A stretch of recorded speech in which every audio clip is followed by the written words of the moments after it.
अस्सलाम वालेकुम फ्रेंड्स, कैसे हैं आप सब? आई होप आप सब खैरियत से होंगे, मज़े में होंगे। तो नॉवेल्स पढ़े होंगे। तो आज मैं आपके साथ जो नावल शेयर करने लगी हूँ उसका नाम है छोड़कर ना जाओ।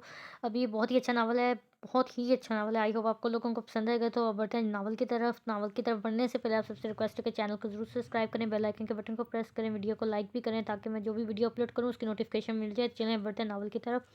तो कमरे में बैठा काम कर रहा था 2 दिन से मुसलसल। वो इस प्रोजेक्ट पर को पूरा करने की कोशिश में मसरूफ़ था। उसके हाथ तेज़ी से कीबोर्ड पर चल रहे थे। पास पड़ी काफ़ी कप की ठंडी हो चुकी थी। इतने में उसका मोबाइल बजा था। मैसेज आया था किसी का।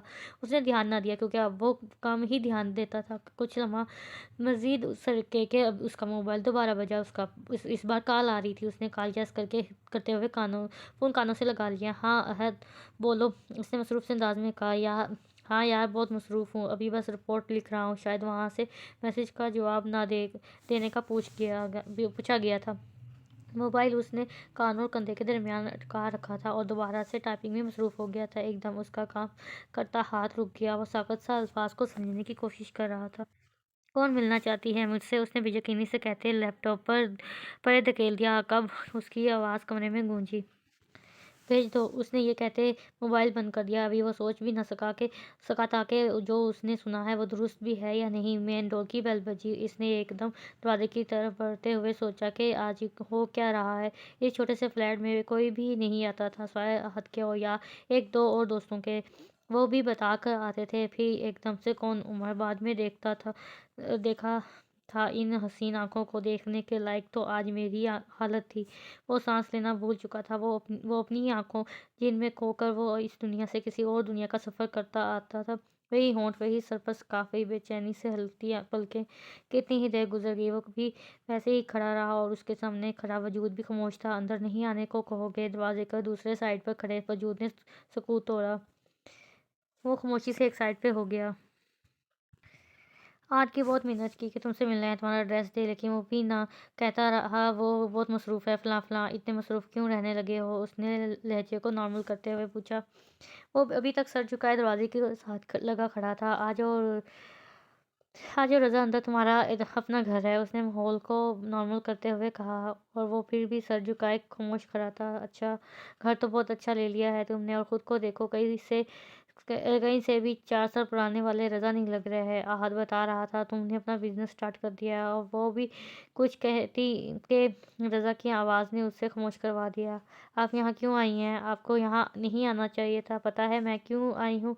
तुमसे वो गाना सुनने आई हूँ जो तुमने एनुअल डिनर पर सुनाया था। चलो आज फिर सुना दो, फिर चली जाती हूँ। वो आराम से आकर सोफे पर बैठ गई।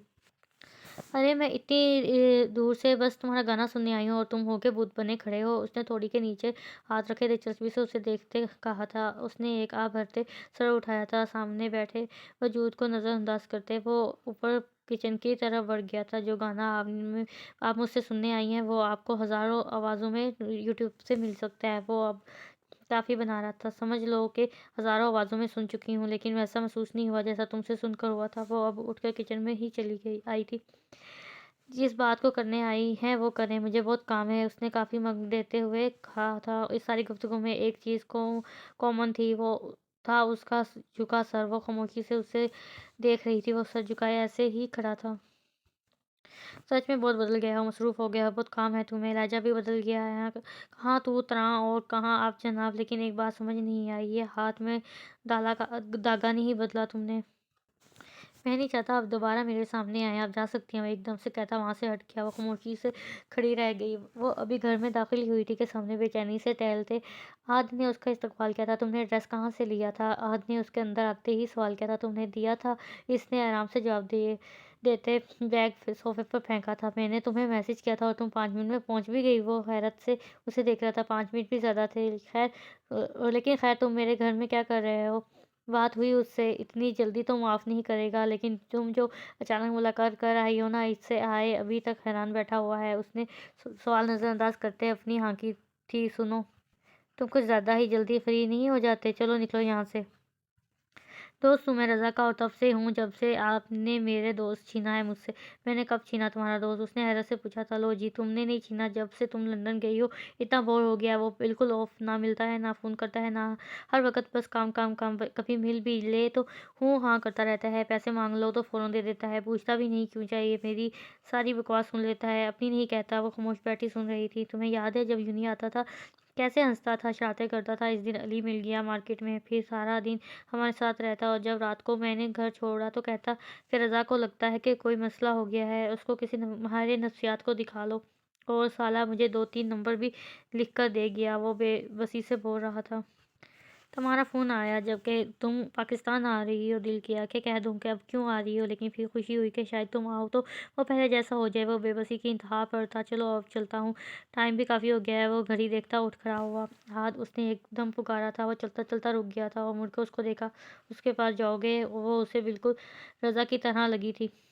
दो वो 2 कदम वो 2 कदम वापस मुड़ा था और फिर अपनी सनग्लासेस लगाते हुए पूछा, जाना तो पड़ेगा ना? कसम से जब भी टूटता है मैं ही सँभालता हूँ और जैसे वो टूटता है ना तुम्हें भी तरस आ जाए।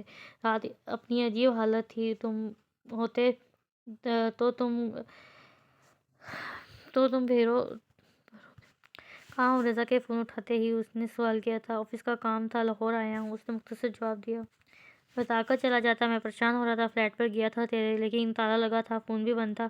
हाँ, जल्दी में था इसलिए बता नहीं सका। वही मुख्तसर बेजार सा लहजा। अच्छा, अरे उसने अच्छा को लंबा खींचा। वापसी कब तक है? कल परसों तक आ जाऊँगा। चल ठीक है, फिर मिलते हैं। अल्लाह हाफ़िज़। खुदा हाफ़िज़। उसने धीमे लहजे में कहते फ़ोन बंद कर दिया। वो तेरे नाम की सदा जो कातिल की मैंने जो कत्ल जो तेरे वो ना तेरे नाम की सदा जो कत्ल की मैंने, लबों पर रात बहुत एड़ियाँ रगड़ती रही। दोस्त कहाँ है तुम्हारा? ज़ाहरा ने बेजारी से कुर्सी खींचते हुए पूछा था। भाग गया, उसने मोबाइल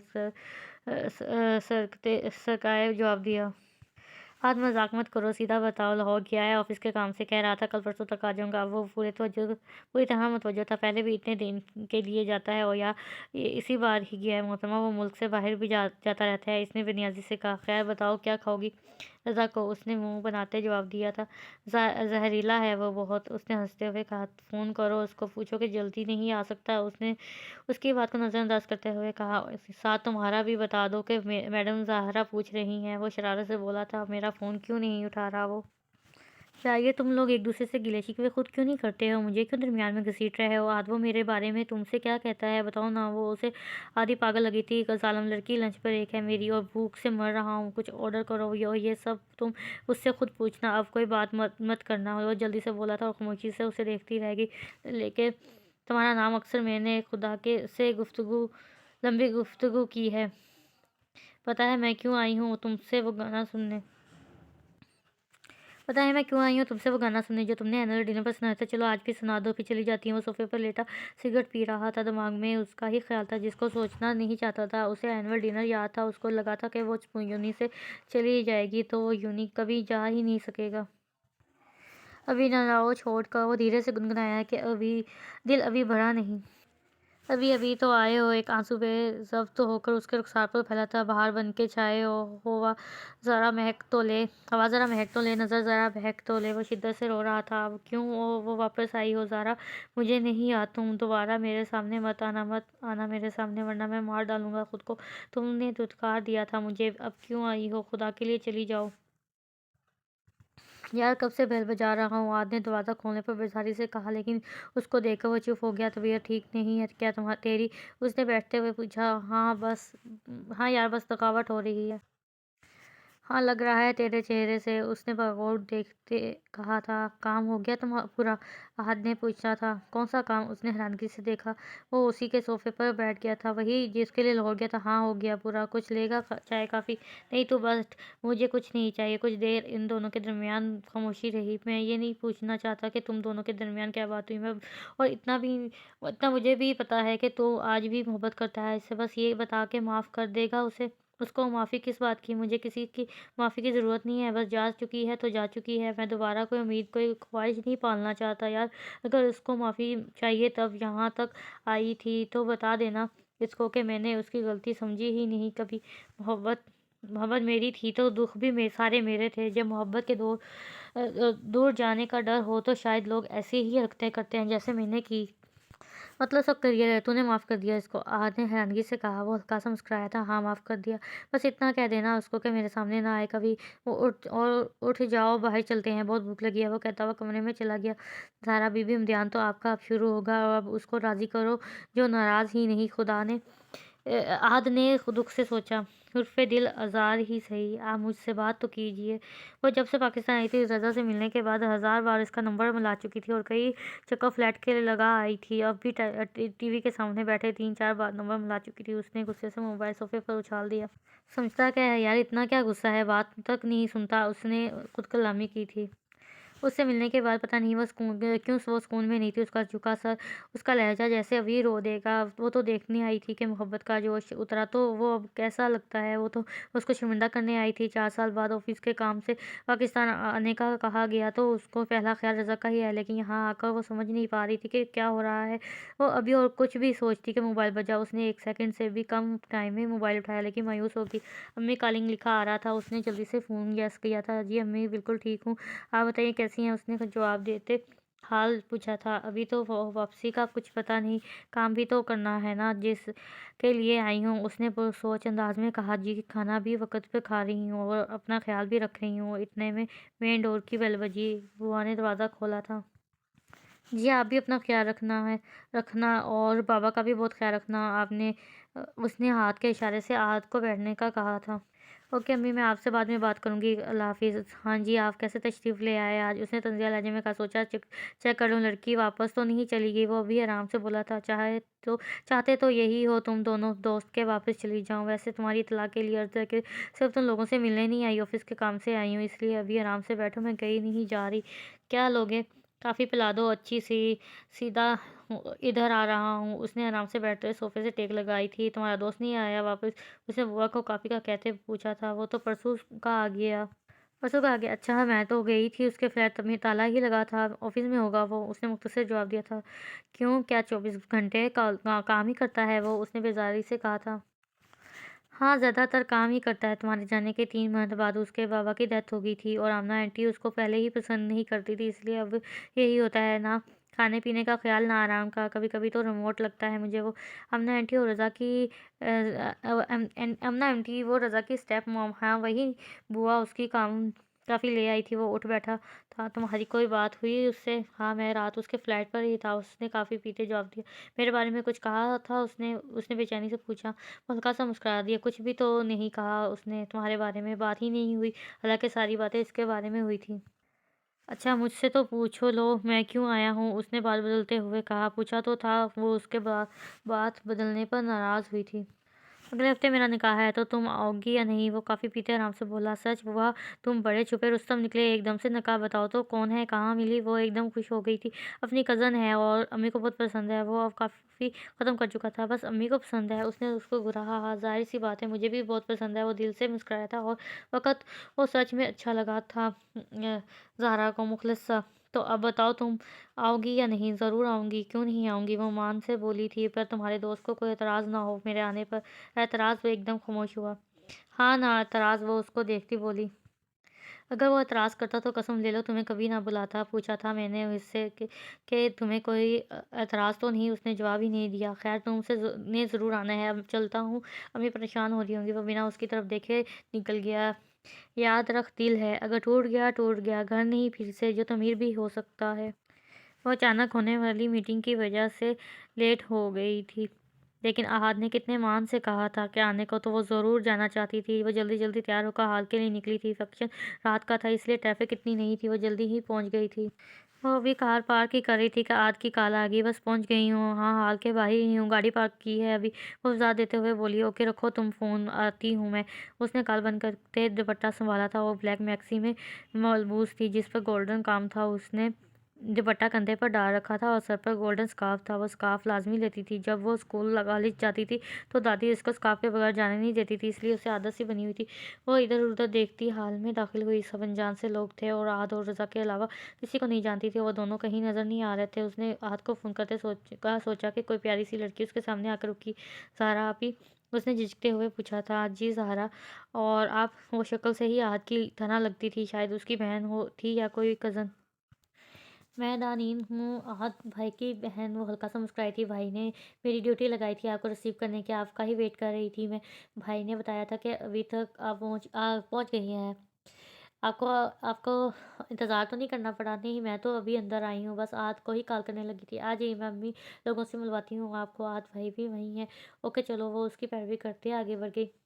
वो आहत की फैमिली से पहली बार मिली थी, लेकिन उनके खलूस से उसे हैरान कर दिया था। आहत और रज़ा यूनिवर्सिटी में उससे जूनियर थे। वो हमेशा एक साथ ही पाए जाते थे और वो अक्सर उससे मिलते थे, कहीं कभी उसकी क्लास से बाहर, कभी ग्राउंड में और कभी कैंटीन में। कई बार उसके ग्रुप ने उन्हें नोट किया था। एक बार तो किन्जा ने साफ लफ्ज़ों में कहा था कि वो लोग ज़ारा के लिए आते हैं, लेकिन उसने ध्यान ही नहीं दिया। एक बार उसे याद था कि वो यूनि की सीढ़ियों से गिर गई थी, बाजू और माथे पर लगी थी, चोट लगी थी। और दूसरे दिन अम्मी के कहने पर यूनी नहीं गई थी, तो रज़ा और आद पहली बार उसके ग्रुप से मिलने आए और उसका पूछा था, कहाँ गुम हो मोहतरमा, जिसके नकाब पर आई हो, उसको तो मुबारकबाद तक नहीं दी तुमने। वो एकदम हाथ की आवाज़ पर चौंकी थी। वो कोने की एक टेबल पर आकर बैठ गई थी। वो अभी कुछ बोलती कि वो फिर शुरू हो गया था। और ये क्या, तुम दौड़ पार की रिश्तेदारों की तरह कोना पकड़ कर बैठ गई हो? उठ जाओ, मेरी बेगम आने वाली है, उनका इस्तकबाल नहीं करना? वो रोब जमाता हुआ बोला था। वो ब्लैक सूट में खूब जच रहा था। आज उसके चेहरे पर प्यारी सी मुस्कान थी। तुम जो तुम खुद तो मुझे अभी मिल रहे हो, मुबारक कैसे देती? और वो उसको देखते हुए बोली थी, लेकिन उठी अभी भी नहीं थी। मिल गई मुझे आपकी मुबारक, मादाम आप तशरीफ़ का टोकरा उठा लें और दानीन के साथ साथ रहें, मैं दोबारा इसी तरह बैठा ना देखूं। ओके, कोई और हुक्म? वो हंसते हुए उठ खड़ी हुई। इतने खलूस को वो ठुकरा कर करती भी क्या? दुल्हन को आए काफ़ी देर हो चुकी थी। वो मोमना आहत की दुल्हन से मिल आई थी। वो भी आहत की तरह लगी उसे, मासूम सी, पुरखलूस सी। दुल्हन को आए भी काफ़ी देर हो चुकी थी।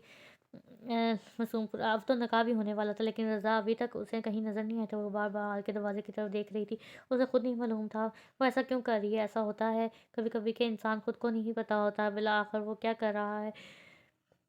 वो खामोशी से बैठी दानीन को देख रही थी, जो दूसरे कज़न के साथ मिलकर कुछ ना कुछ परफ़ॉर्म कर रही थी। भाई के शादी के अरमान किस बहन को नहीं होते, लेकिन इसका दिल बहुत उदास हो रहा था। उसने हाथ को देखा था, वो हल्की सी मुस्कान के साथ मुमना से बात कर रहा था। सारा का दिल किया कि उससे जाकर पूछे कि तुम्हारा दोस्त क्यों नहीं आया, लेकिन वो किसने ऐसा मौका ही ऐसा था। वो सारा दिन मसरूफ़ रही थी।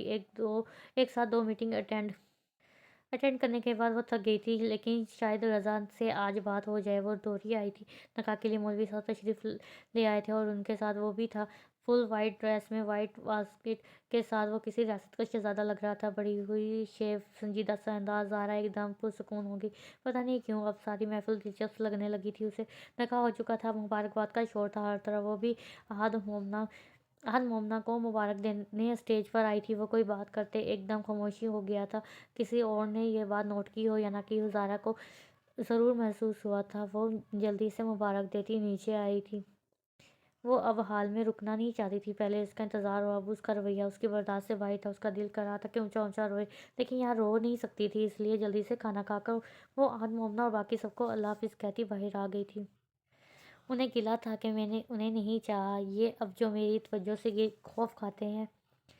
वो आराम से ड्राइविंग कर रही थी। रात भी काफ़ी हो चुकी थी। उसके सर में शदीद दर्द हो रहा था। बार-बार इसका संजीदा सा अंदाज़ उसे रंजीदा कर देता था। अगर आज उसका ग्रुप रज़ा को ऐसे देख लेता तो उसको ज़िंदा ना छोड़ता। एक-एक पल फ़िल्म की तरह उसके दिमाग में चल रहा था। उसका घंटों उसके इंतज़ार में क्लास के बाहर खड़े रहना। और एक बार जब सर ने उसे डाँटा था, वो लाइब्रेरी में रोने लगी थी, तो वो बच्चों की तरह उसे बहलाता रहा था। एक तो सर में दर्द, ऊपर से उसका ख़्याल, एकदम उसका दिल चाहा गाड़ी के ही ठोक दे। वो इन्हीं बातों में उलझी हुई थी कि उसकी गोद में रखा मोबाइल झटका लगने की वजह से नीचे गिरा। उसने एकदम गाड़ी रोक दी और झुककर मोबाइल उठाया और एकदम सीधी हुई तो उसके नज़र शीशे पर पड़ी। उसकी गाड़ी के पीछे कुछ फासले पर ब्लैक करोला रुकी हुई थी। उसे लगा जाए एक झटके से अभी रुकी है। उसने सर को झटकते गाड़ी आगे बढ़ा दी। उसने कुछ दूर जाते फिर से गाड़ी शीशे में देखा था। अभी भी वो गाड़ी कुछ फासला रखे उसके पीछे मौजूद थी। उसने एकदम स्पीड बढ़ा दी। 20 मिनट का फासला उसने 6 मिनट में तय किया था। वो तो ट्रैफिक ना होने के बराबर थी, वरना अब तक वो ऊपर जा चुकी होती। चौकीदार ने उसे देखते फ़ौरन दरवाज़ा खोला था और एक झटके से गाड़ी अंदर ले आई थी। वो एकदम अंदर की तरफ दौड़ी थी और जल्दी से टेरेस तक पहुंची थी। उसकी सांस दौड़ने की वजह से फूल रही थी। उसको बहाल करते टेरेस से नीचे देखा था, वो गाड़ी अब भी उसके दरवाजे से कुछ फासले पर खड़ी थी। वो दूर से बस गाड़ी को ही अच्छे से देख सकती थी। शुक्र है बच गई, पता नहीं कौन पागल है, उसने खुद का अलामी करते अंदर की राह ली थी।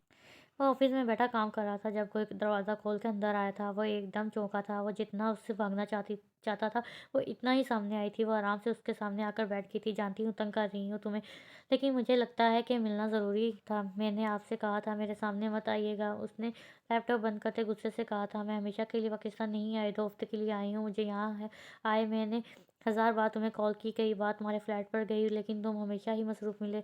वो इसकी बात पर एकदम गुस्सा हुई थी। मुझे आपसे कोई बात नहीं करनी, वो दो टोक बोला था। मैं बस इतना पूछना चाहती हूँ कि ये क्या हाल बना रखा है तुमने अपना। 4 साल गुजर गए रज़ा, तुम वहीं खड़े हो जहाँ 4 साल पहले खड़े थे। वो मुस्कुराता हुआ उस तक आया, उसकी चेयर को घुमाते उसने अपने सामने किया था।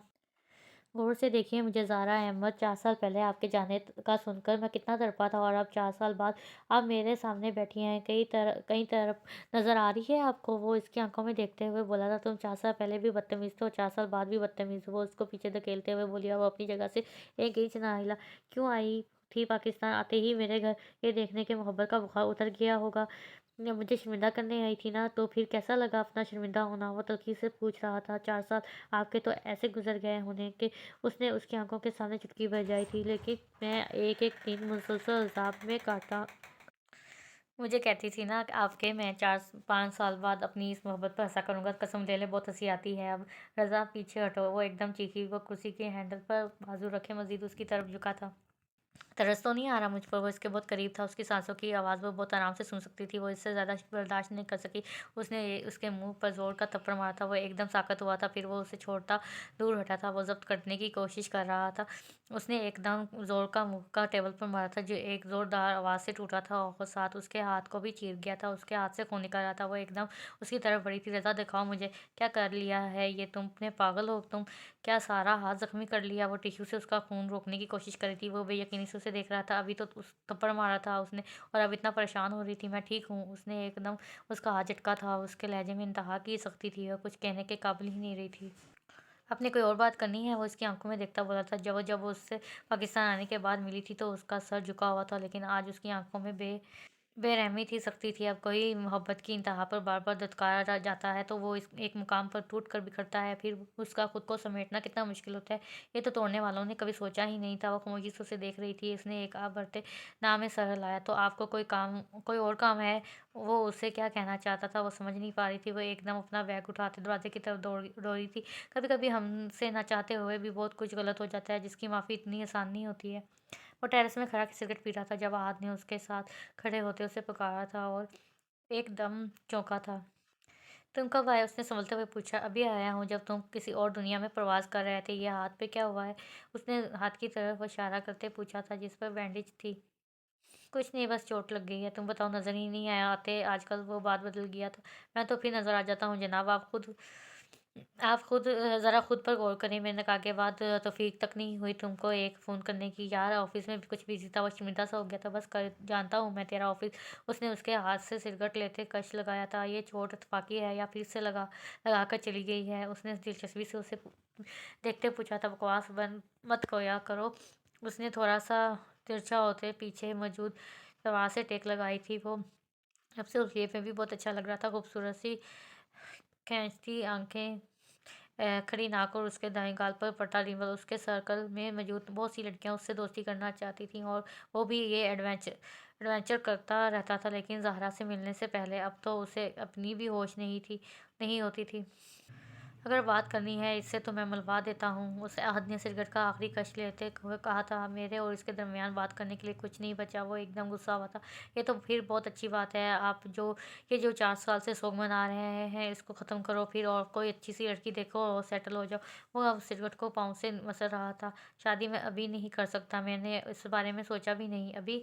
वो बेजारी से बोला था। इस बिज़नेस की जान छोड़ो तो कोई चेंज आए ना तेरी लाइफ में? वो भरा बैठा था। देख यार, मैं कब कहता हूँ कि मेहनत ना कर, लेकिन इस तरह पागल भी मत हो। काम कर, लेकिन इस तरह बिल्कुल नहीं। देख हालत अपनी। वो इसको कोई जवाब देता कि उसका मोबाइल बजा था। उसने हाथ के इशारे से उसे चुप रहने का कहा था। जी मैं रज़ा हसन बात कर रहा हूँ। आप कौन? Agha Amjad, group of Agha and son के प्रेसिडेंट जी सर, आपको कौन नहीं जानता, वो उसके फ़ोन करने पर हैरान हुआ था। अरे सर, आप जब चाहें आ जाएं, वो खलूस से बोला था। जी इंशाल्लाह, फिर मिलते हैं, खुदा हाफिज़। उसने खुदा हाफिज़ सुनते फ़ोन बंद किया था। ये होता है पागल होकर काम करने से। आगा अमजद मुझे कॉल कर रहे हैं, अब तो देख रज़ा की मेहनत कहाँ तक जाती है। वो खुश हो गया था। इंशाल्लाह मेरे भाई को अल्लाह बहुत सी तरक्की दे। तू सेंटी तो नहीं हो रहा। रज़ा ने उसे घूरा था। तुझे तो बंदा दुआ भी ना दे। नहीं, दवा तो चाहिए तुम्हारी। वो आवाज़ से बगलगीर हुआ था। कुछ दोस्त इंसान की ज़िंदगी में नेमत की तरह होते हैं। अल्लाह इनको खालिस आपके लिए भेजता है, और ऐसे लोग हर किसी के पास नहीं होते जो दुख में कंधा देते हैं और सुख में सबसे पहले आपके साथ होते हैं। दोस्त से खून का रिश्ता नहीं होता, लेकिन दिल का बहुत मजबूत रिश्ता होता है। क्या हुआ आज? बहुत मैं परेशान हूँ। सादिया ने उसे सोचों में गुम बैठे हुए पूछा। सादिया से उसकी दोस्ती ऑफिस में ही हुई। वो तकरीबन 2 साल से इस ऑफिस की ब्रांच में काम कर रही थी। कुछ नहीं यार, बस सोच रही थी कि कितना मुश्किल होता है ना, जब एक इंसान से आपको हमेशा प्यार मिला हो, फिर इस प्यार की जगह नफरत और गुस्सा आ जाए। बर्दाश्त ही नहीं होता। यही तो बात है, लेकिन हो सकता है उसकी नफ़रत की वजह आपकी भी कोई बदसलूकी हो। सादिया ने सरसरी से अंदाज में कहा। वो कोई फ़ाइल देखने में मसरूफ़ थी। सादिया, अगर हम माफ़ी मांग रहे हैं हो अपनी गलतियों की, और वो माफ़ी दे ही ना रहा हो, तो वो बेबसी से बोली थी। देखो, इंसान को दूसरे इंसान के ख्यालात जज्बात का अंदाज़ा नहीं होता। क्या पता जो बात तुम्हें मामूली लग रही हो वो दूसरों के लिए बहुत ख़ास हो, और तुमने अनजाने में इसी बात पर उसको तकलीफ़ पहुँचा दी हो। तकलीफ़ तो बहुत दे दी है, अब समझ नहीं आ रहा क्या करूँ। वो आहिस्ता आवाज़ में बोली थी। करना क्या है? माफ़ी मांग लो। माफ़ करना ना करना उस पर छोड़ दो। सादिया ने मुस्कुराते हुए कहा था। वो उसकी सरगोशी सुन चुकी थी। लेकिन मैं चाहती हूँ सबसे पहले पहले सब कुछ पहले जैसा हो जाए। वो मायूस नज़र आ रही थी। हाँ, हाँ, हाँ, पहले जैसा कुछ नहीं हो सकता यार। मैं तो कहती हूँ कि पहले जैसा करना ही क्यों है, कुछ नया करो। तुम नहीं समझ सकती। वो बेजार हुई थी। समझ तो मैं लूँ। अब देखो, अगर तुम्हें बहुत फ़र्क पड़ रहा है उसकी बेरुखी से, तो बेटा फिर झुक जाओ अपने लिए। मगर याद रखना, झुकना है, गिरना नहीं है। और अगर उसने दुत्कारा दिया तो माफ़ी ना दी तो? सादिया कुछ देर उसे खामोशी से देखती रही। तो फिर अल्लाह के ज़रिए माफ़ी मांग लो। हम तो वैसे भी थक हार कर अल्लाह याद आता है। अल्लाह के ज़रिए कैसे माफ़ी मांग लूँ? वह हैरान हुई थी। देखो, अल्लाह हमें दूसरों के साथ अच्छा सलूक का हुक्म देता है, अदल का हुक्म देता है। अगर तुमसे किसी के हक में अदल नहीं हो पा रहा हुआ, तो गोया तुमने अल्लाह के हुक्म की अदायगी नहीं की। तो अल्लाह के आगे झुक जाओ और अपने फ़ेल की माफ़ी मांग लो, और साथ में इसके बंदे के दिल में तुम्हारे लिए रहम की दरख्वास्त भी कर लो। वो तो बहुत मेहरबान है मेरी जान। वो मालिक दो जहाँ का है और अपने बंदों से बहुत मोहब्बत करता है। आगा अमजद के साथ उसने कुछ प्रोजेक्ट शुरू कर दिए थे, इसलिए अब उसके साथ ताल्लुकात काफ़ी अच्छे चल रहे थे। उन्होंने अपने घर के फंक्शन में उसे इनवाइट किया था। वो जाना तो नहीं चाहता था, लेकिन वो बार बार असरार कर रहे थे, इसलिए उसने हमें भर ली। लेकिन वो अकेला जाना नहीं चाहता था, इसलिए असद को भी घसीट लाया था। यार क्या मैं क्या करूँगा अंदर जाकर? तू चला जा, मैं गाड़ी में ही बैठ जाता हूँ। आज जलाते हुए बोला था। मैं तुझे गाड़ी में बैठने नहीं लाया हूँ, चल अंदर। रज़ा ने फिर उसे घसीटा था। फंक्शन आगा खान के घर में था। उनका बड़ा बेटा बाहर से पढ़ कर आया था। इसी खुशी में सारा इंतज़ाम। आगा अमजद के ऑफिस से बहुत से लोग वहाँ मौजूद थे, जिनमें से चंद एक को रज़ा भी जानता था। आगा अमजद ने इनको दूर से देखते हाथ लाया था और वो दोनों उसी तरफ चल आए थे। थैंक यू रज़ा हसन, आपने मेरी दावत कबूल की। वो इससे हाथ मिलाते हुए बोले थे। आप मुझे शर्मिंदा कर रहे हैं आगा साहब। शुक्रिया तो आपका बनता है कि आपने अपने घर के फंक्शन में बुलाया। बरखुरदार, मुझे तुम्हारी सलाहतों का दिल से एतराफ़ है। मैं चाहता हूँ कि तुम हमजा से मिल लो। वो हमारे साथ काम में शामिल होगा, और उसे तुमसे मिलने का इससे अच्छा मौका नहीं है। जी ज़रूर। चलो तुम लोग एंजॉय करो, मैं हमजा से भी तुम्हें मिलवा देता हूँ।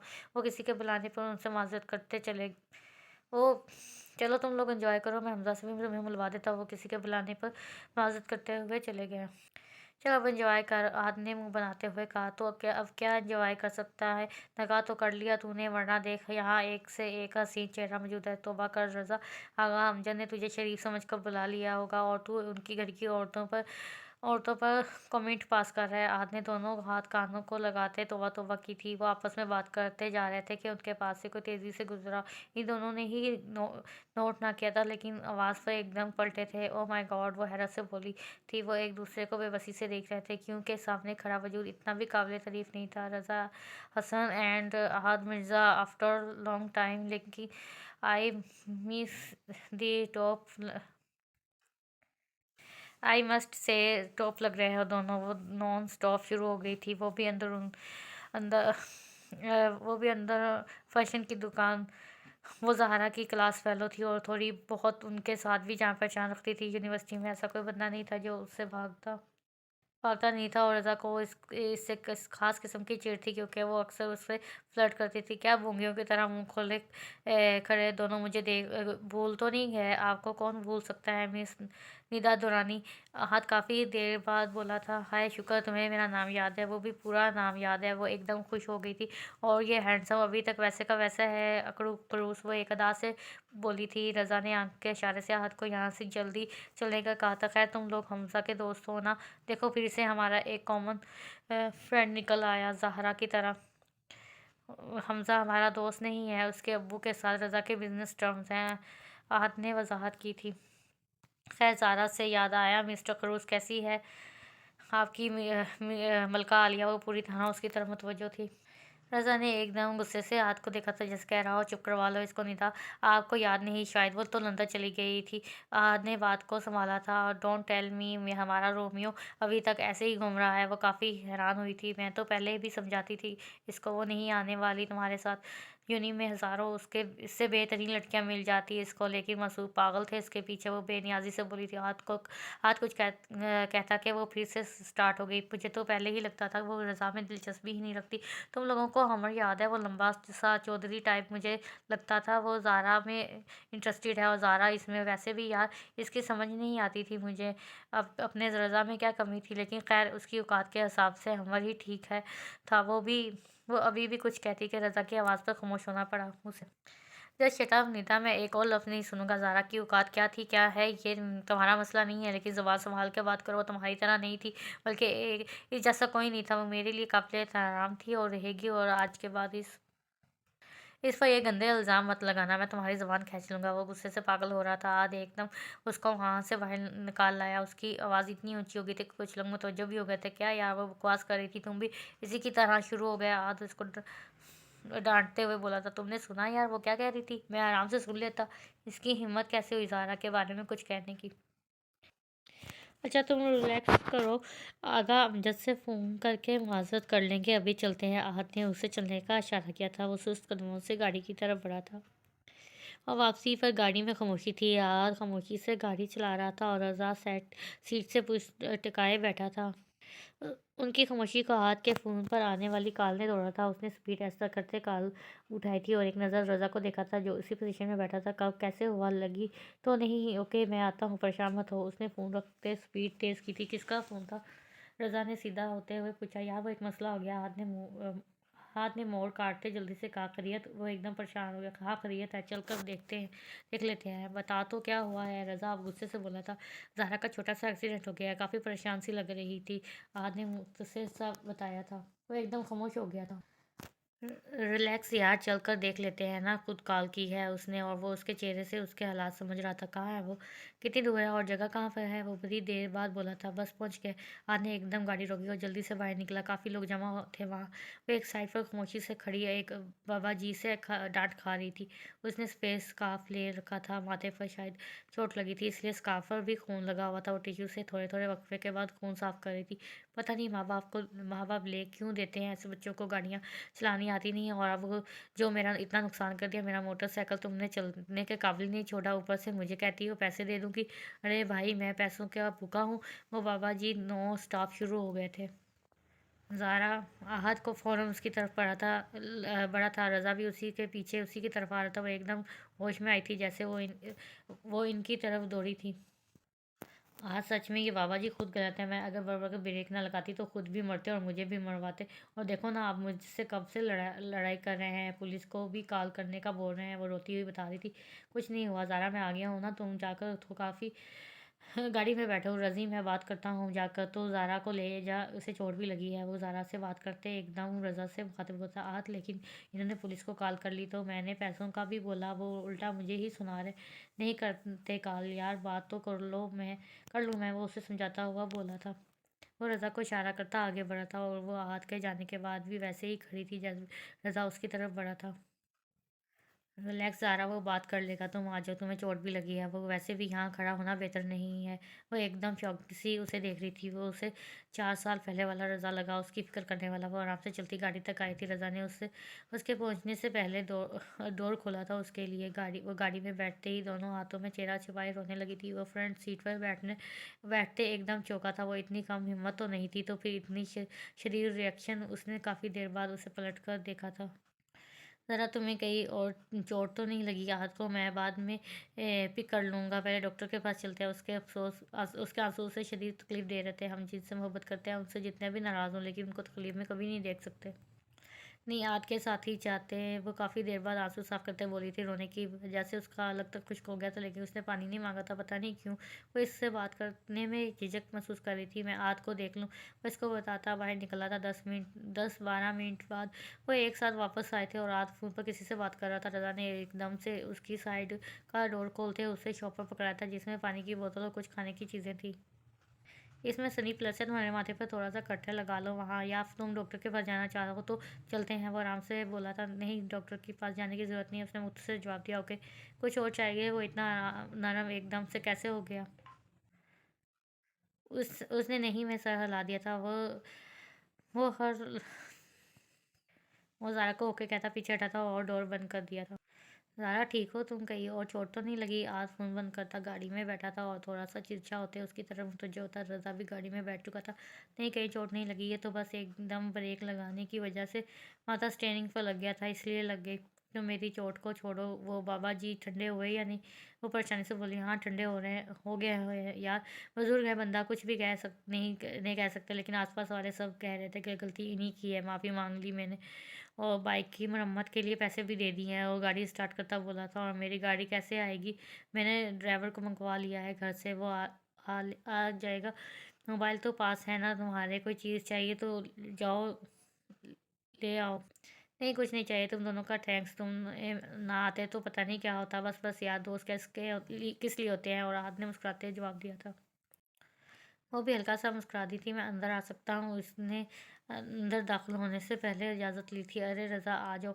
वो फाइल बंद करते हुए बोले थे। बैठो, कहाँ गुम थे तुम? उस दिन भी गायब हो गए, बताया भी नहीं। बस सर, एक इमरजेंसी हो गई थी, इसलिए जाना पड़ा और आपको बता भी नहीं सका। अच्छा, तुम्हें हमज़ा का बताया था मैंने? तो वो ऑफिस में ही है, अगर तुम इधर ही हो तो मिलवा देता हूँ। क्यों नहीं सर, मैं खुद उससे मिलना चाहता हूँ। चलो, बस 5 मिनट में आ जाता है वो। कुछ लोगे चाय? काफ़ी? No thanks sir. इतने में हमज़ा भी आ गया। रज़ा को इससे मिलकर काफ़ी खुशी हुई थी।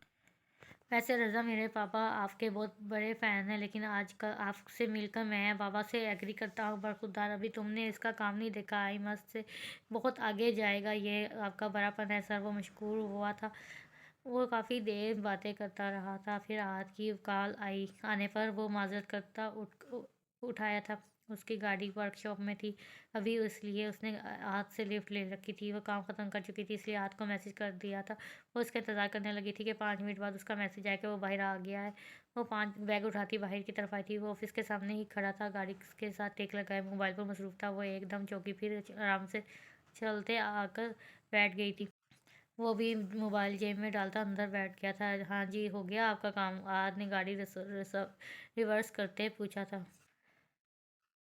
काम तो हो गया आज, ये तुम्हारी गाड़ी है? वो हैरानगी से पूछ रही थी। क्यों, मेरे पास गाड़ी नहीं हो सकती? उसने आईब्रो बचकाते पूछा था। आज बताओ ना, ये तुम्हारी अपनी गाड़ी है? उसने तुम्हारी पर जोर देते पूछा था। रज़ा की है यार, वैसे हम एक दूसरे की गाड़ी इस्तेमाल आराम से इस्तेमाल कर लेते हैं तो। अच्छा, मैंने वैसे पूछा था। उसने बाल काट दी। फिर वो उससे तनीनो मोमना का पूछने लगी थी।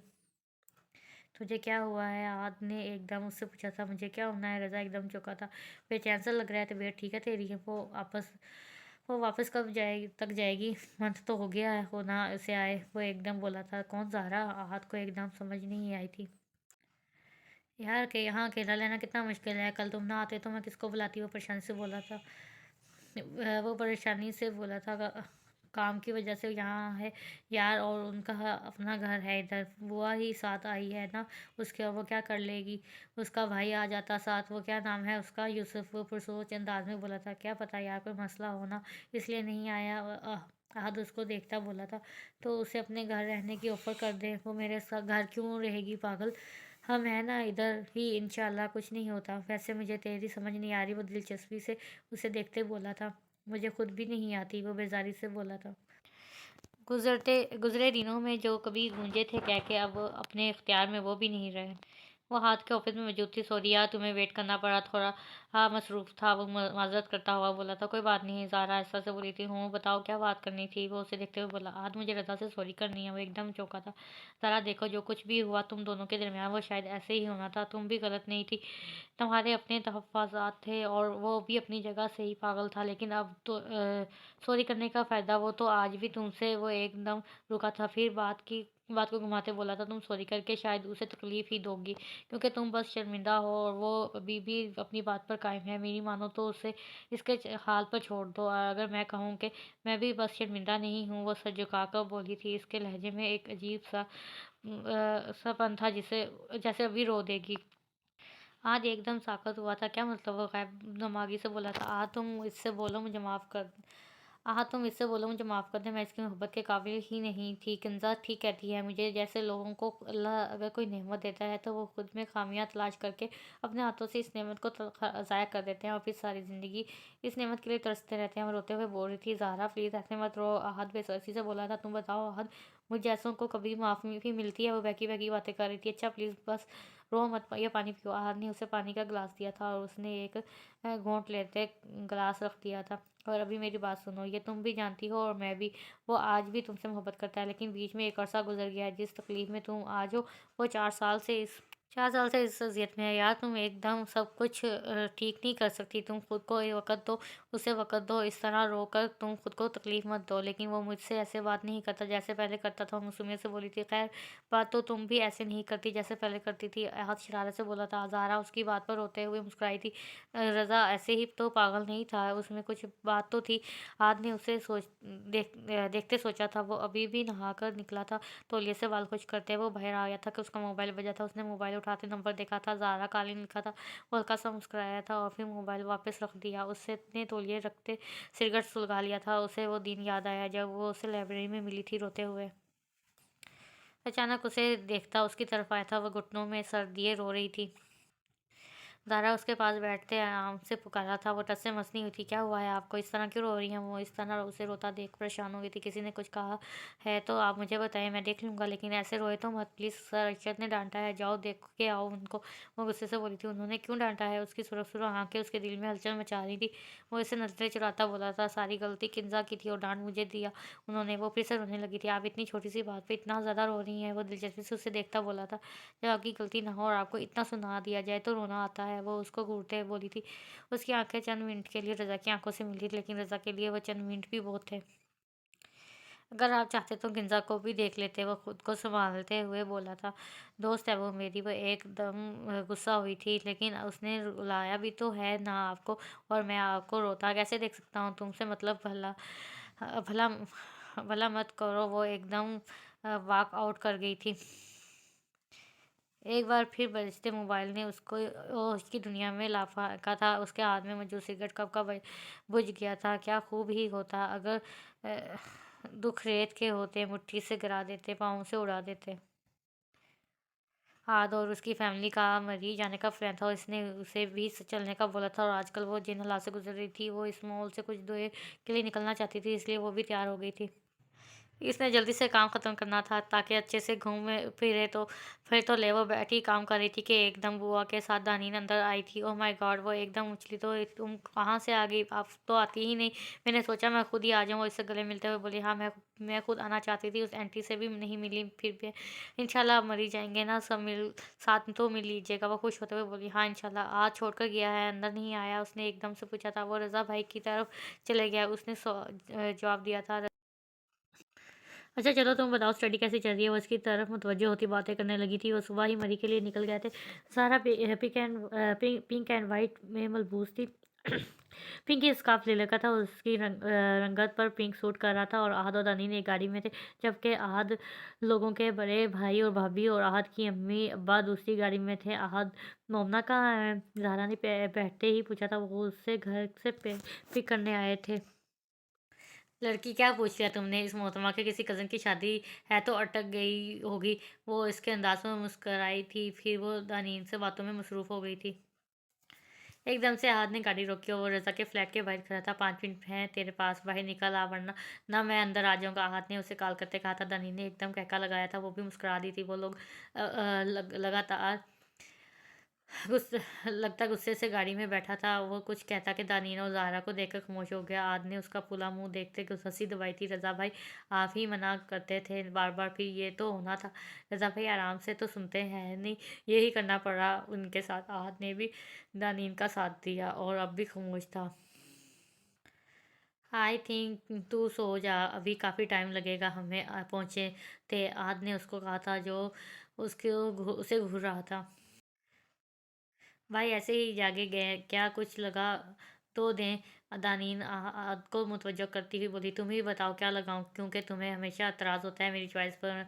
मैं कदा आहद ने स्वाद में सहलाया। अब गाड़ी में मोहम्मद समी की आवाज़ गूंज रही थी, जिस वक्त ये मैंने तूने बोतल में भरी होगी साकी तेरा मस्ती से क्या हाल हुआ होगा। मैं कदे से मस्जिद तक पाए गए नक्शा याद याद के या शेख हो गया होगा। वो सब मरी आते ही घूमने निकल गया, इसलिए रात गया वापस आए थे। 2 दिन के साथ रूम शेयर कर रही थी। उफ़! आज तो बहुत थक गया। दानीन अपने बिस्तर पर गिरते बोली थी। हाँ, सच में थक गया। वो भी बैठती हुई थी। इतने में आहद का मैसेज आया, नीचे आ जाओ, कॉफ़ी पीते हैं और प्लीज़ हम भी थके हैं। वो इसका मैसेज पढ़कर मुस्कुराई थी। चलो दानीन, आहद लोग बुला रहे हैं। ज़ारा ने उठते हुए कहा, नहीं ज़ारा आपी, मैं तो सोने लगी हूँ। टाइम देखा है आपने? मैं नहीं जा सकती। वो आँखें बंद करते बोली थी।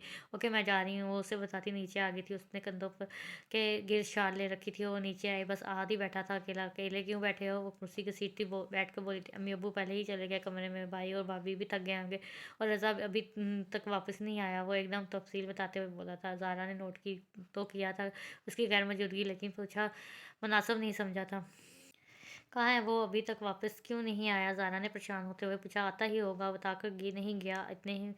इतने में काफ़ी आ गई थी। वो काफ़ी देर बातें करते रहे, लेकिन 12 बज रहे थे, इसलिए आहद ने उठने का कहा था। वो आहद के साथ ऊपर आई थी, लेकिन आहद के कमरे में जाते ही वो वापस नीचे आ गई थी।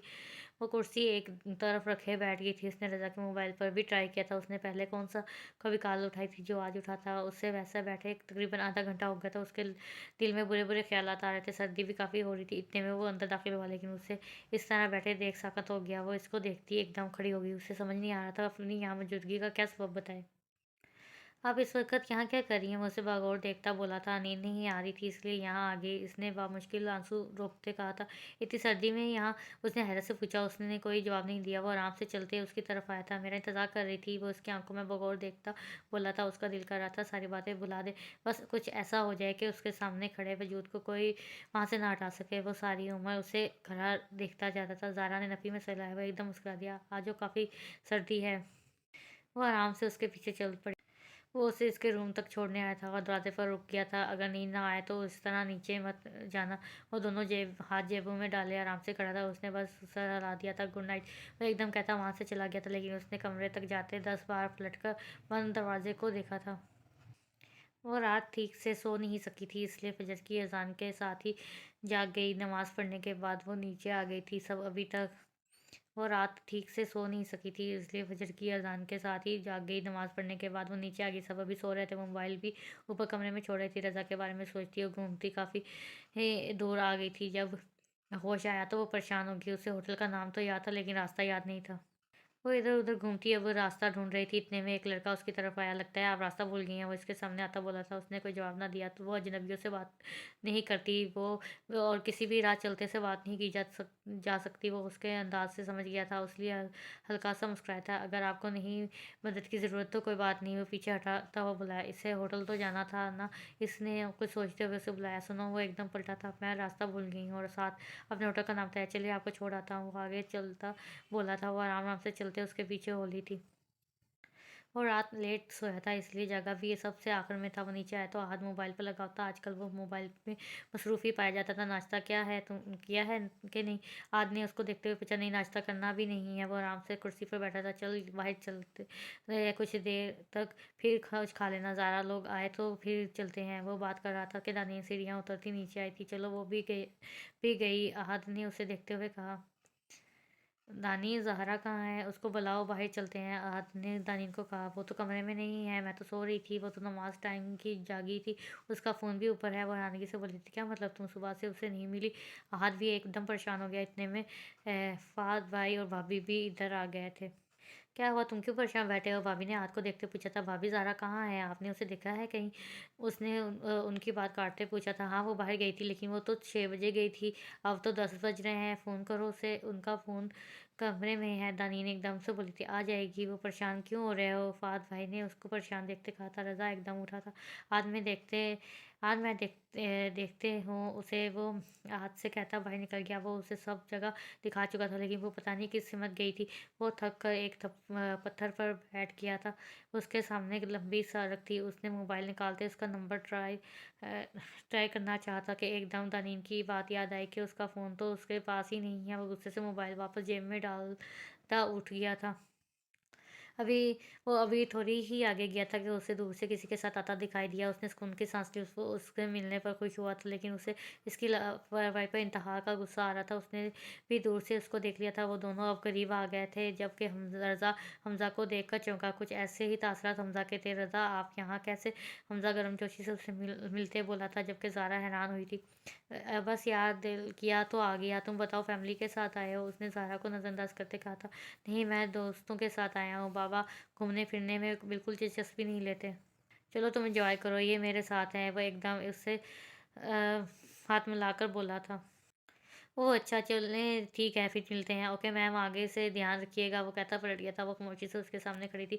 वो संजीदगी से उसे घूर रहा था। आपका शौक कब ख़त्म होगा? वो एक दम बोला था। ज़ारा ने हैरानगी से उसे देखा था। यही गायब होने वाला, चुप जाने वाला।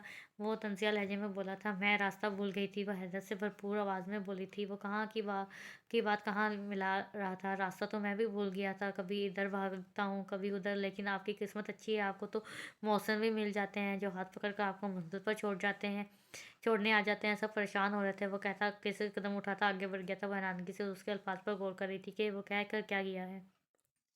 उसे वाकई शर्मिंदगी हो रही थी। सब काफ़ी परेशान हो गए थे उसकी वजह से। वो सब माल रोड तक आए थे। रज़ा ने उसके बाद उससे कोई बात नहीं की थी। वो दानीन चीज़ें ले रहे थे, जबकि आज उनको मशवरे दे रहा था। इतने में उसका मोबाइल बजा था। वो दानीन को इशारा करते शॉप से बाहर आ गई थी। उसकी अम्मी की कॉल थी। वो अपने ध्यान में थी कि उसके कंधे पर हाथ रखते किसी ने उसे बुलाया था। वो एकदम पलटी थी। किंजा वो एकदम चीखी थी। फिर उसके गले लग गई। तुम पाकिस्तान कैसे है भगोड़ी? किंजा ने उससे अलग होकर कहा। उसने उसके भगोड़ी पर उसे घूरा था। 1 मंथ हो गया आए। वो उसे दिलचस्पी से पूछ रही थी। दिलचस्पी से देख रही थी। शर्म तो ना आई तुम्हें? एक तो तुम एकदम से मिले बगैर भागी, ऊपर से वापस आकर एक कॉल तक नहीं की। भागी नहीं थी मैं यार, वो अब्बू अम्मी का फैसला था और तुम लोग मुझे फोर्स ही करते और इसलिए नहीं मिली नहीं। वो वजाहत देते हुए बोली थी। अच्छा, किसके साथ आई हो इधर? फिजा ने उसकी बात को टाला था। अभी वो ऐसी कोई बात नहीं करना चाहती थी। 4 साल बाद उससे मिली थी। कुछ वक्त उसकी भी सुनना चाहती थी। आद के साथ वो उसे देखते बोली थी। कौन आद? रजी का दोस्त? तुम उसके साथ कैसे? वो भी इधर? वो एकदम चीखी थी। आराम से लड़की, चलो कहीं बैठ के बात करते हैं। वो उससे खामोश करवाती बोली थी। रुको, मैं आद को लोगों को बता के आती हूँ, बल्कि तुम भी आओ।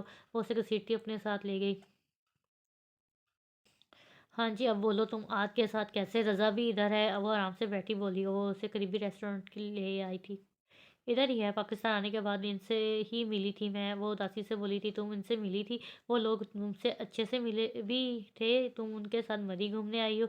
तो वो क्या था यार जो यूनी में हुआ था? वो अब भी हैरान थी। मैं आद के साथ आई हूँ, रज़ा के साथ नहीं। वो तो मुझसे बात तक नहीं करता।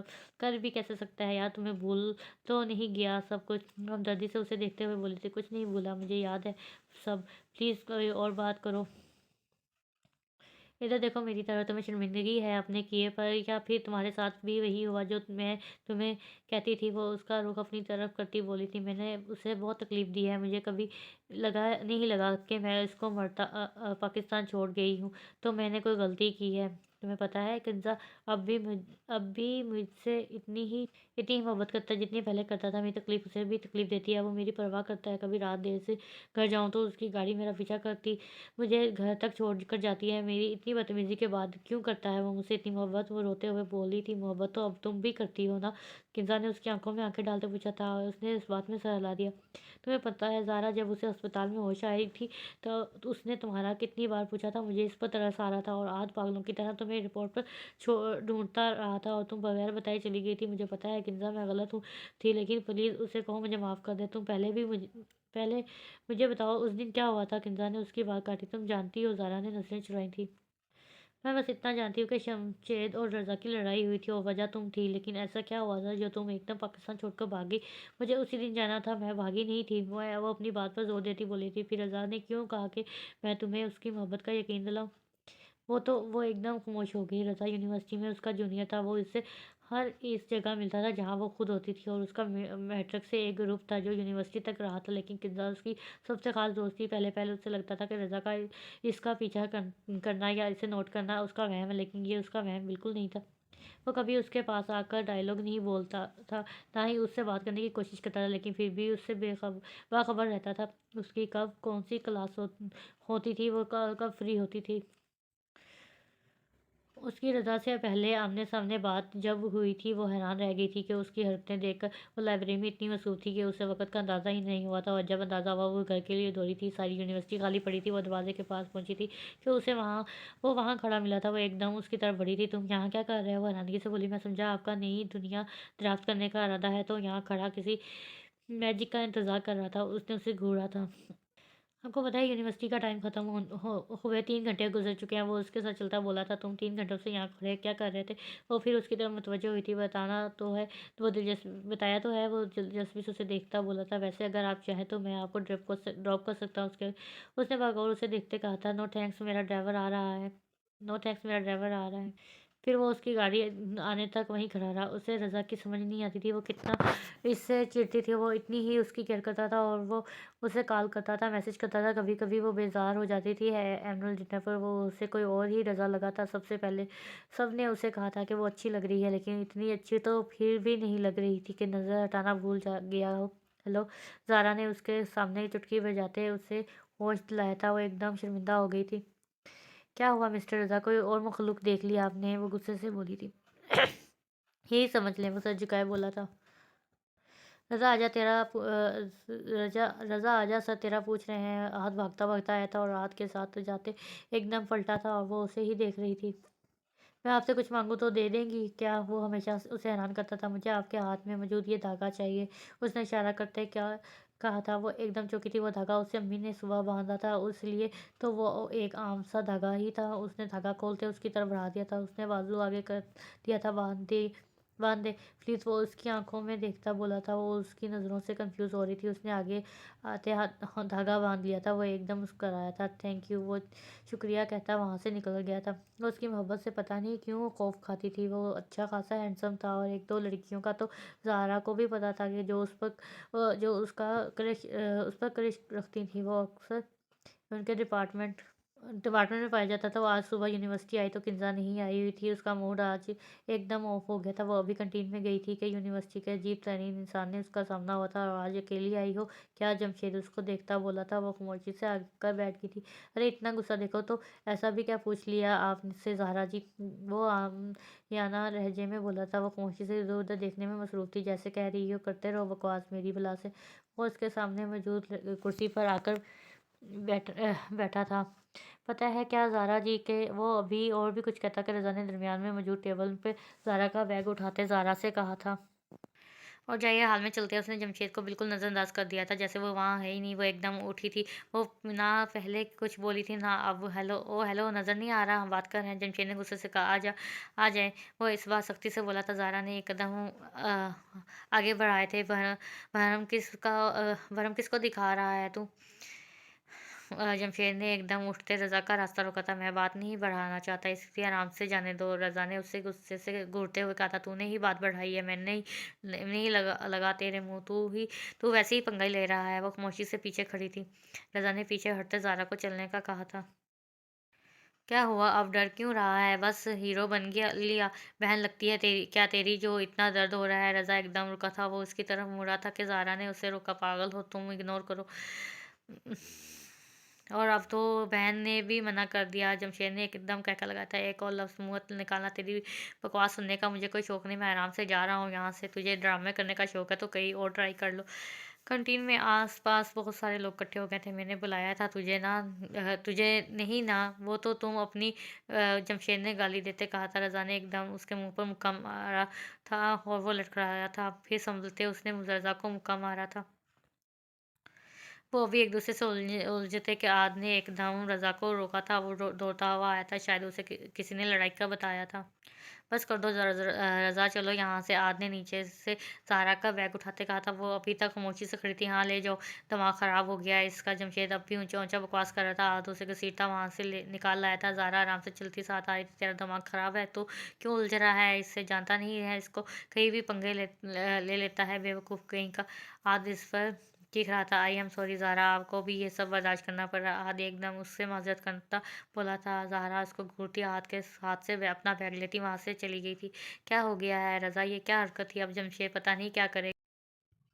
हाँ, तो तमाशा लगा सकता है इसका, वो बर्दाश्त है तुझे। चलो अब यहाँ से घर चलते हैं। घर नहीं जाना अभी, वो खफ़ा होकर गई है मुझसे, मुझे बात करनी है इससे। रज़ा एकदम कहता वहाँ से चला गया, जबकि आद हैरत से उसकी पुश्त को घूरता रह गया। आई एम सॉरी, वो कब से उसे ढूँढ रहा था। वो प्रेज़ेंटेशन रू वो वो प्रेज़ेंटेशन रूम में अकेली बैठी थी, जो बिल्कुल खाली था। वो उसकी आवाज़ पर एकदम चौंकी थी। तुम्हें ऐसा बिल्कुल नहीं करना चाहिए था। उसका काम ही बकवास करना है, लेकिन तुम भी इससे उलझ गए।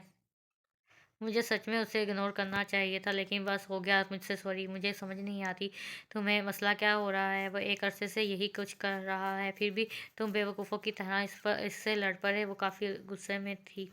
वो आपको तंग कर रहा था, मैं क्या खामोशी से देखता रहता? वो भी गुस्से से बोला था, वो मेरा मसला था, तुम्हारा नहीं। वो उसकी आंखों में देखती बोली थी, आपको अब भी लगता है कि वो मेरा मसला नहीं था? वो भी उसकी आंखों में बराह रास्त देखता बोला था, क्यों क्यों था वो तुम्हारा मसला? क्या लगती हूँ मैं तुम्हारी जो तुम्हें गुस्सा आ रहा है? वो उसकी बात सुनकर हल्के से मुस्कुरा दिया।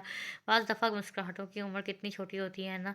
आप भी बहुत गुस्से में हैं, हम बाद में बात करते हैं। वो उठता हुआ बोला था, मुझे तुमसे कोई बात नहीं करनी। वो एकदम रुख मोड़ते बोली थी। रज़ा की तो जान पर बन गई। वो कैसे उसे खुद से बदगुमान रहने देता? मैं सॉरी तो बोल रहा हूँ ना, और आप क्या चाहती हैं जमशेद से जाकर सॉरी करूँ? मुझे किसी की सॉरी की ज़रूरत नहीं है, बस तुम मेरे मामलात से दूर रहो। तुम मैं खुद हैंडल कर सकती हूँ। एकदम चीखी थी, मैं नहीं रह सकता दूर।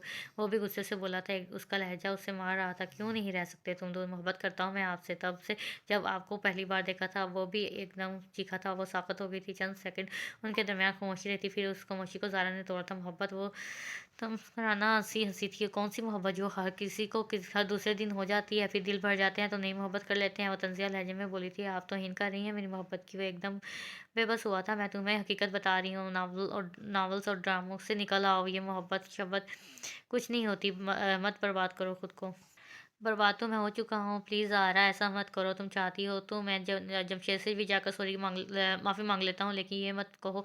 वो आँसू ज़ब्त करता बोला था, तुम्हें अभी मेरी बात पर बुरी लग रही है, लेकिन तुम 4-5 साल बाद अपनी इस मोहब्बत पर हँसा करोगे। वो बेतासा लहजे में बोली थी, मैं यहाँ पढ़ने आती हूँ, मोहब्बत मोहब्बत खेलने नहीं। तुम अगर मुझसे 10 बार भी ये कहोगे तो तुम्हें मोहब्बत है, तो 10 बार भी मेरा जवाब वही होगा जो आज है। मैं इन चक्करों में पड़ना ही नहीं चाहती। मोहब्बत मेरे बस की बात नहीं है। वो एकदम कहती वहाँ से निकल गई थी।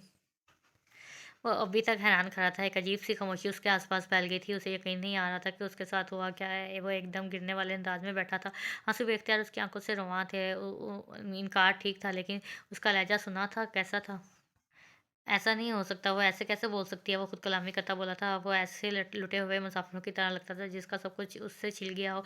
ऐसा क्या हुआ है? तू ऐसे क्यों बैठा है? आहत एकदम उसकी तरफ आया था। आहत वो कहती है, मैं अपनी मोहब्बत पर खुद हँसा करूँगा। वो ठुकरा कर चली गई। यार मुझे कहती है मोहब्बत कुछ नहीं होती है। वो मुझे मौका तो देती यार, मैं बताता उसको मोहब्बत क्या होती है। वो टूटा हुआ लग रहा था। आहत मैं कैसे यकीन दिलाऊँगा इसको? वो मुझे क्या समझ रही है? यार तू उसको बता सकता है हाँ, कि मैं उसे धोखा नहीं दे रहा है। एक मोहब्बत के बाद दूसरी मोहब्बत नहीं की जाती। ये तो पहली मोहब्बत पे है, मोहब्बत नहीं की थी, या फिर दूसरी मोहब्बत मोहब्बत नहीं है, बहलावा है। वो खोए हुए अंदाज में बोल रहा था। आद को इसकी हालत पर तरस आ रहा था और ज़ाहरा पर कैसा है? उसके फ़ोन उठाते ही आद ने पूछा था, कैसा हो सकता हूँ? उसके लहजे में नमी समाया थी। चल आजा, कहीं बाहर चलकर खाना खाते हैं, मुझे कहीं नहीं जाना यार। वो बेज़ारी से बोला था, चुप करके आ। मैंने बोला ना हम जा रहे हैं तो बस जा रहे हैं। चल जल्दी आज मुझे भी पिक कर लेना। ओके रख आता हूँ। उसने मोबाइल जेब में रखा, फिर मुँह पर पानी के चंद 2-3 छींटे मारे थे। आज से पहले उसे ज़िंदगी इतनी बदनुमा कभी नहीं लगी थी। वो गाड़ी की चाबी उठाता बाहर निकल आया था। वो अभी थोड़ा ही आगे गया था कि उसके आगे एक गाड़ी उस तरह रुकी थी कि उसे फ़ौरन ब्रेक लगानी पड़ी। वो अभी सँभला भी नहीं कि उसने जमशेद को अपनी तरफ आता देखा था और पीछे 7-8 घंटों से उसके साथ होने वाली लड़ाई बिल्कुल भूल चुका था।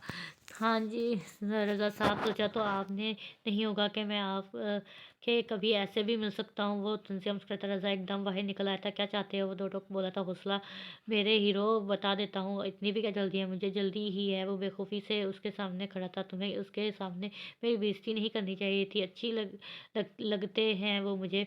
इस वक़्त मेरा इस वक़्त से मेरा खून खौल रहा है, इसको घूरता बोला था। मैं तुम्हारी ज़ुबान खींच लूँगा जमशेद, वो एकदम डरा था। तुझे इतना दर्द क्यों होता है इसका? वो गुस्से से बोला था। हाँ, होता है मुझे दर्द, मोहब्बत है वो मेरी, वो उसकी तरफ आँख उठती हर निगाह को फना कर दूँगा मैं। वो जुनूनी हो रहा था। हाँ, जमशेद ने एकदम कहका लगाया था, फिर उसे घूरता बोला था, तुझे पता है मैं क्या कर सकता हूँ तेरे साथ? अभी ख़त्म कर दूँ तुझे, तो लाश भी 10 दिन बाद मिलनी तेरे घरवालों को। तुझे जैसों को और कुछ ज़ेब भी नहीं देता। लोगों की जानों के साथ खेलने के अलावा तू जाता ही क्या है? वगैरह रज़ा सख्त लहजे में बोला था। तेरी तो जमशेद ने उसे ज़ोरदार धक्का दिया था और वो एकदम पीछे होते गिरा था। वो अभी संभला भी नहीं था कि फ़ज़ा में फायर की आवाज़ हुई थी और उसने आँखें बंद करने से पहले पुलिस की गाड़ी की आवाज़ सुनी थी और आस-पास लोगों की आवाज़ें भी आ रही थीं और उसने आखिरी बार जो चेहरा ज़हन के पर्दे पर उभरा था, वो ज़ारा का था। वो तकलीफ़ में भी हल्का-सा मुस्कुराया था। जिस्म की दरारों से रूह नज़र आने लगी, बहुत अंदर तक तोड़ गया मुझे इश्क तेरा।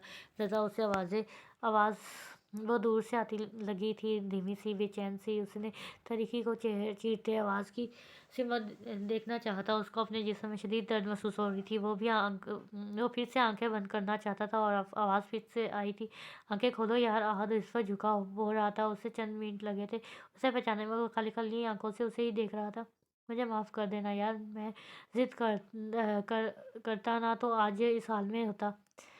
रज़ा ने नफ़ी में सर हिलाया जैसे कहता हो, बकवास न कर। चल तू आराम कर, मैं अंकल को कॉल कर दूँ।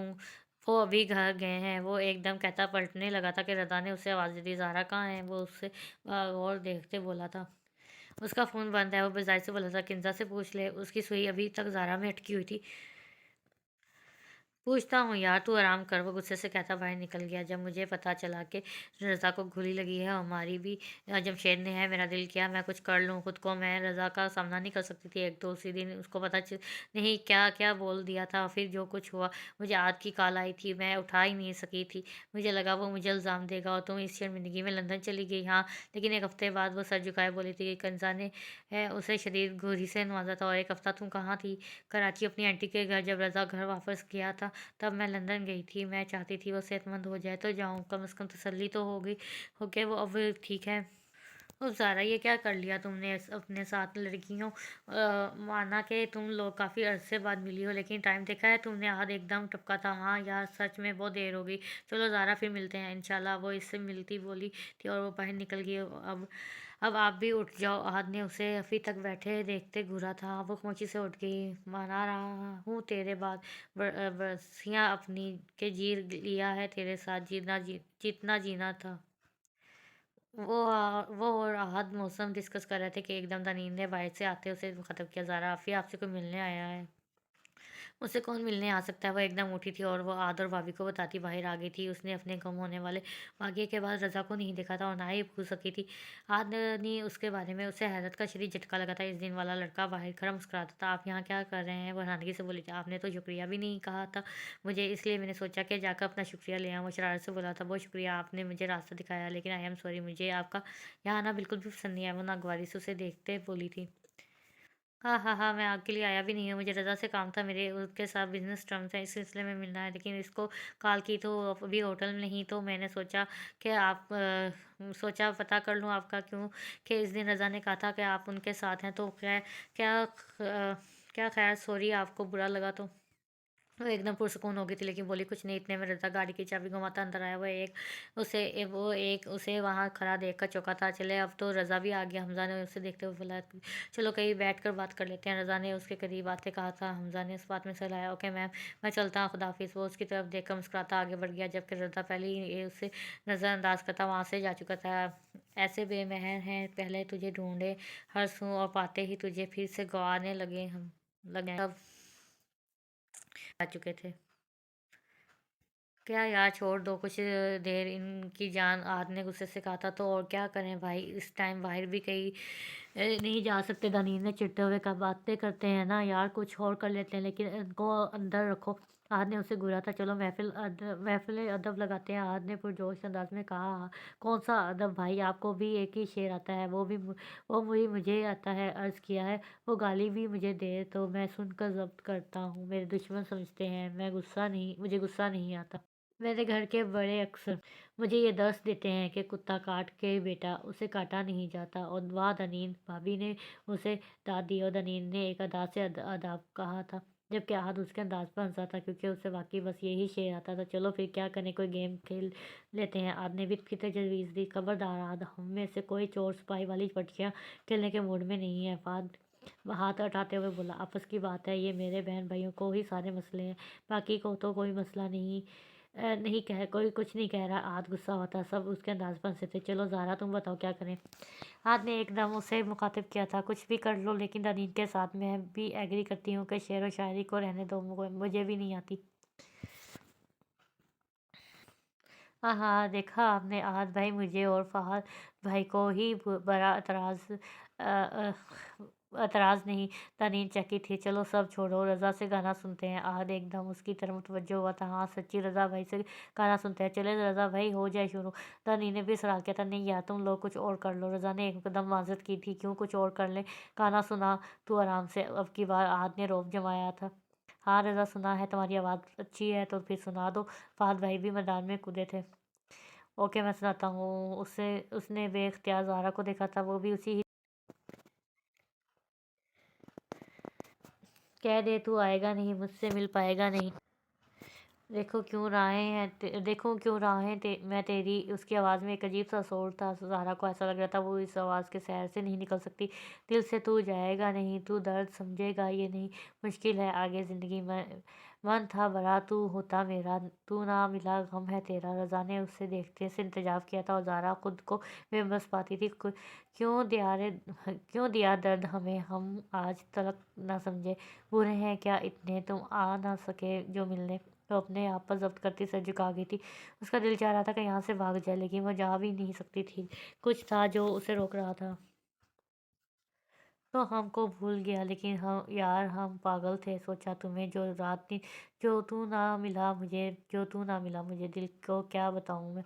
वो एकदम खामोश हुआ था, जैसे कोई तलस्सुम टूटा था। ज़ारा ने सर उठा के उसे देखा। वो उसकी तरफ मुतवज्जो नहीं था, जबकि सब लोग उसकी तारीफ कर रहे थे। वो खामोशी से उसे देख रहा था। रज़ा ने एकदम आंखें घुमा के उसे देखा चंद सेकंड, लेकिन ज़ारा को लगा उसका वजूद फना हो गया। वो हैरान सी बैठी थी, जबकि सब उठ चुके थे। दानीन ने उसे पुकारा था, लेकिन उसके दिमाग में फ़कत दो आंखें थी, गमज़दा, रंजीदा, सोगवार सी आंखें।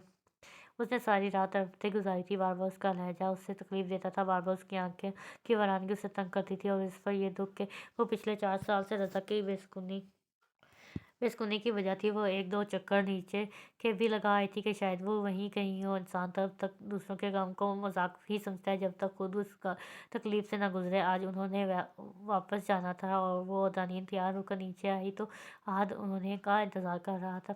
लड़कियां तो उन लोगों का भी जवाब नहीं। आधा घंटा हो गया सबको घर के लिए निकले भी, और आप लोग अभी तक तैयार भी नहीं हुई। वो उनको घूरता बोला था, भाई आ तो गए हैं ना, अम्मी अब्बू चले गए। दनी ने गाड़ी में बैठते पूछा था। ज़ारा भी खामोशी से आकर बैठ गई थी। बस हम तीनों रहते हैं, हाथ गाड़ी स्टार्ट करता बोला था। और रज़ा भाई कहाँ है, दनी ने ज़ारा के दिल की बात पूछी थी।